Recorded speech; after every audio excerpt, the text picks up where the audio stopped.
do sa ating projected deficit. Say, look sa table, say in 2020, meron tayong deficit na 1.371 trillion. Nagbaro tayo ng 2.6, so doble. 2022, ganun din, 1.6 trillion, umutang tayo ng 2.5. So, when I asked this during past DBCC meetings or hearings, ang lagi sagot ng National Treasurer sa akin noon, hindi pa kayo, confidential. Gusto ko malaman po, kung wag na natin, kung confidential yon, di confidential, no? Maybe there's a reason. Ang gusto ko malaman, paano yung tinitreat yung budgetary change in cash? Saan ito nakaklasify? Mr. Chair, we borrow more than the deficit, that's correct. But basically, sir, kasi we roll over our debt. So, say for instance, for this year, we have amortizing requirement of more than 1 trillion pesos. So, we add that to our deficit of 1.5. So, essentially, it sums up to 2.6 trillion pesos. Now, the change in cash, the budgetary change in cash, meron po kasi kaming asset that we manage. I think in the past that yun yung reason why it was mentioned that it's confidential. But basically, we draw on that asset to finance our amortization requirement, and then we also, in a way, replenish that asset to also finance future amortization requirement for our domestic issuance. So basically, Mr. Chair, we roll over existing debt that will mature in the current year, and then the additional borrowing, which is basically the net financing, that yun po yung nadadagdag sa ating inuutang. So that explains why from 2020 hanggang 2022, positive di ba? Pero nag-start tayo ng 2023 hanggang 2025, nag-negative na. So probably, may mga nag-mature siguro na utang natin, biglang lumobo yung ating amortization. Is that a correct? Tama po, and we are, paano po? We are borrowing less than... We're borrowing less. Yes po, opo. In terms of net financing, if you will look at our net financing, we are borrowing less than the deficit since 2024. Lumobo yung deficit Pero mas para na-maintain natin yung ating borrowings. Yes po. Pero pataas ang pataas Look, borrowings in 2020, 2.6. 2021, 2.57. Bumaba ng 2022, 2.16. 2023, 2.19. 2024, 2.5. Hindi naman po... Mr. Chair, yung net, yung borrowings natin. Yung net po, yung bumababa. Yeah, yung net financing kasi nga yung amortization tumaas. Yes po, opo. And my observation, ano lang to, speculation ko, siguro nag-mature yung mga malalaking principal. Debt. Opo. And then we have to, So that explains. we have to finance it. Okay. So, ang total natin, umabot tayo, pagka ni-net total natin, yung total deficit natin for the past 5 years, 9.1898 trillion. Ang net financing natin, 10.6. So meron tayo, pag sinubtract natin yung deficit from the net financing, ang budgetary change in cash natin, 1.4555 trillion. So anong status nitong amount? And I'd like, as I asked earlier, pag sinama nyo pa yung revenues, tax and non-tax, as of June 30, magkano na ngayon yung ating budgetary change in cash? Total. Hindi lang from borrowings.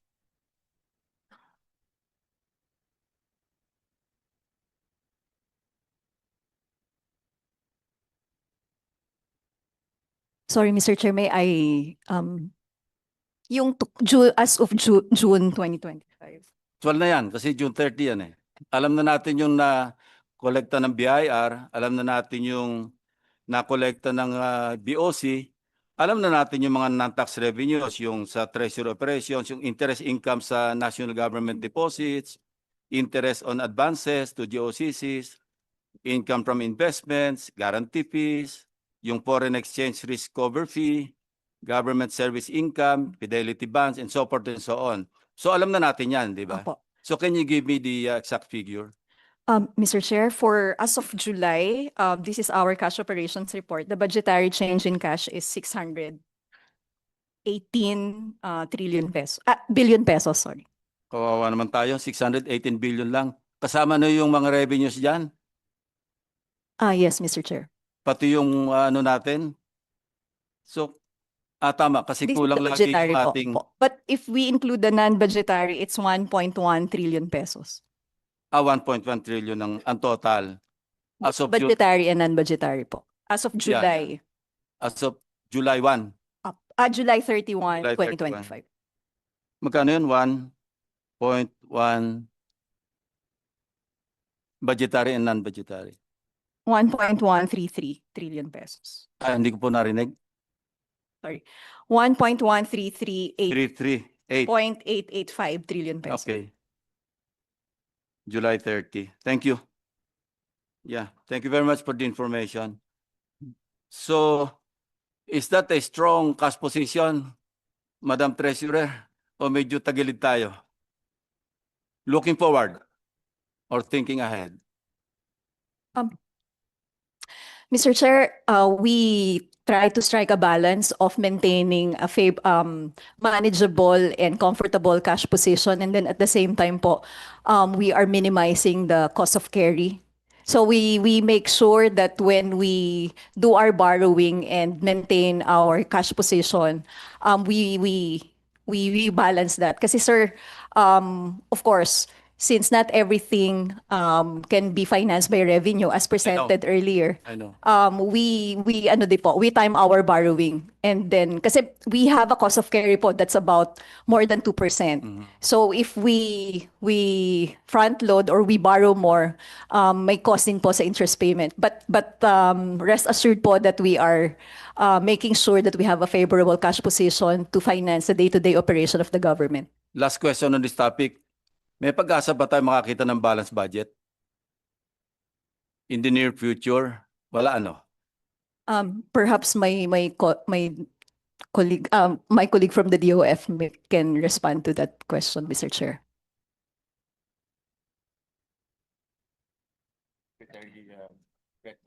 Okay.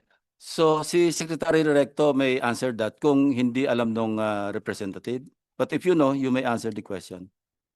Looking at looking forward, meron ba tayong pag-asa? Meron bang daylight tayo nakikita papunta sa balanced budget? Mr. Chair, as of now, what we only have in our fiscal, medium-term fiscal framework is numbers until 2030. So our number is that we will bring down our deficit to at least 3.1% by 2030 po. Okay. Wala pa po, may deficit pa rin po. Maraming salamat. So maski 2040, hindi tayo makakita ng balanced budget? In Kawawa naman yung mga apo natin. Apo namin, hindi nyo apo. the trajectory, Mr. Chair, maybe, but we'll have to go over the numbers again by Thank you. Mr. Chair. Moving on, Mr. Chairman, to my next topic. Yes, go ahead, Senator. Constitution, Article 14, Section 5, Paragraph 5. The state shall assign the highest budgetary priority to education and ensure that teaching will attract and retain its rightful share of the best available talents through adequate remuneration and other means of job satisfaction and fulfillment. 2025 budget. Bakit po natin pinayagan? Of course, this is the handiwork ng Congress. Bakit po natin pinayagan na maungusan ng Department of Public Works and Highways ang budget ng education sector? Worse, ayoko sabihin, I hate to say this, pero para kayong accessory after the fact. Dahil ginastify nyo pa yung ginawang milagro sa Kongreso na kung saan binawasan yung education sector kasi very specific po eh. Even sa President's budget message, sinabi niya rito na ito, hindi naman nagbago yung President's budget message na kung saan identified natin yung education sector, DepEd, SUCS, State Universities and Colleges, CHED, and then TESDA. Pero noong lumamang yung DPWH, ang justification ninyo, bakit po ninyo dinagdag? Ayan, nandiyan sa chart. Dinagdagan nyo yung education sector ng Local Government Academy, Philippine National Police Academy, Philippine Public Safety College, and so forth and so on. Maliwanag po maski sa press statement ninyo, press release ninyo, 4 lang. And, back to consistency, sa 2026 budget message ng Presidente, tuloy yung sinabi niya, the President's budget message, fiscal year 2026. Education sector, budget includes the 928.5 billion allocation for the DepEd, an 18.7% increase pa state universities and colleges, Commission on Higher Education, or CHED, and then TESDA, Technical Education and Skills Development Authority. So, ano ba talaga tayo? Ano ba talaga yung education sector sa ating definition? Kindly clarify. I think, Mr. Chair, when we look at the provision in the Constitution, it doesn't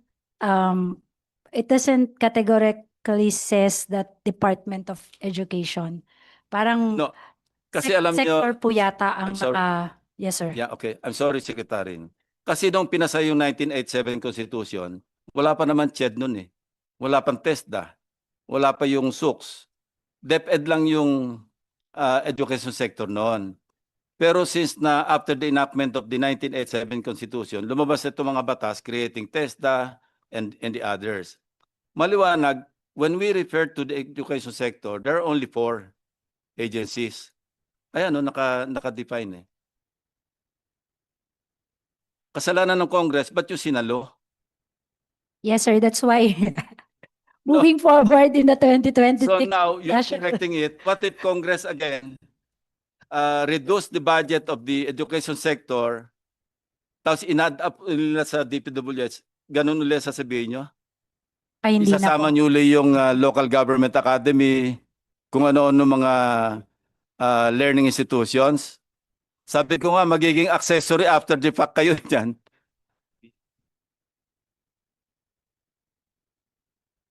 O sige, pass na, pass. Pass. Sige. Hindi pa lumagpas. And hindi nila may explain kaya pass na lang. But we have to be consistent next time, ano. We'll do po. If My you- suggestion is, kung sakaling tirahin na naman ng Kongreso ito, ibito na lang ng Presidente yung additional para wag lang lumamang yung DPWH budget or any agency's budget over the education sector budget kung binawasan nila. Kasi hindi naman kayo pwede mag-realign, hindi naman yung Kongreso. No? But, dito siguro kailangan yung close coordination between the legislature and the executive branch. Every step of the way, pakibantayan nyo na lang, especially during the BICAM. Because we all know that nandyan talaga yung pinakamalaking mga culprits, no? I won't mention names, pero nandyan lumalabas talaga yung katakot-takot na alignments.